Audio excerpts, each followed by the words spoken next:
and welcome everybody, and thank you guys for joining me again. My name is Wilky, and we received a quick update last day. However, before we dive into the patch notes, if you have issues, especially for people playing on a Battlepass server, the devs are aware of the issues with the Shadowhorn being sometimes immune to damage, the Mendes Run / Forsaken Giant fight causing crashes, and also the Operation Chiron or Chiron public crisis events sometimes just completely phasing and bugging out. The devs are aware of that. We reported this multiple times, so there should be a hotfix on the way. Let's dive right into the patch notes. This one is not that big. I think the biggest feature by far is the character deletion. To use this new feature, once you are in the main menu, you click on your current server, and in the bottom right corner, you now have character management. Clicking on that, you can select any of your existing characters, and then click on whatever button that is listed there. I want to delete the character. Pressing that pops up a new screen basically explaining all that stuff. You have the 5-day countdown during which you still have any, I guess, second guesses or anything that you can cancel it, but you can no longer access the character, so everything sort of gets frozen in place. And after that 5-day period, so if I click on that, you can see that now I have this deleting here, so at some point in time here, that character will be gone. So any business that you have left undone, definitely do this before setting up the character for deletion. So going back to the patch notes, we have new wish machine pools which were announced last year as well. So every 2 weeks you get 3 new banners that are lasting 3 weeks, so there's always going to be 1 week of overlap. This time we have the raining cash, that is the shotgun. We have the jaws, which is a very commonly known pistol. I think everybody pretty much knows about this. And for the armor, we have cowboy boots and the savior jacket, gloves, and shoes.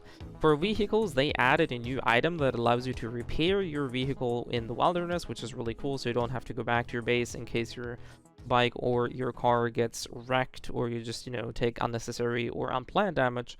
So you can craft these vehicle repair electric drills. This is a fairly long name. I'm not sure what the resource costs are, but this is, I think, a very nice addition should you encounter these problems. Now, ranching received some quality of life updates. I'm not a big rancher, so I'm not sure how significant those are, but generally anything that is in regards to quality of life is always a win in my book. We can now control weather reminders in the wilderness settings. You can have your turrets and everything that you craft in terms of traps now have attack ranges to them, so you can see how far they can shoot or how far they can target. I think this is nice, especially for people that may be dabbling into PvP or, making up compact bases where they want to see everything being covered in no dead angles and stuff like that. There's an additional glide key now, so you can, if you want to, customize glide to be on a different button than jumping. There are some more simplified controls. You probably have noticed this already, that now tapping F will just immediately pick up everything that is in there. If you still want to look at the contents, you can do so by holding the button, but I think for the majority of people, you just go around, tap F or whatever the corresponding button is, and pick stuff up. You no longer need to switch tabs to clear the red dots, so this is another quality of life stuff. And there are also some small quality of life updates. The durability of ice cubes in the wilderness is improved. The fridge now keeps stuff lasting 20 times longer. I'm not sure what the base value was, probably 10. So this is definitely a significant improvement.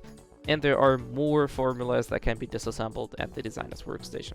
We obviously have a new battle pass, The Frosty Glory. That is a panda / bamboo / kung fu themed battle pass. This one's pretty neat, especially if you have an affinity or like this sort of style.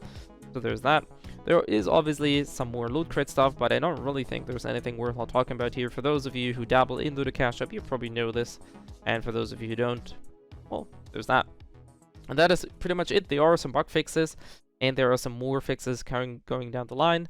As per usual, I will be putting down the link in the description below, so if you want to read any of these. I don't think there's any major or anything in particular that is crucial in here, but as per usual, link is there. Have a read for yourself. Thank you all for being here, and I'll catch you guys next time.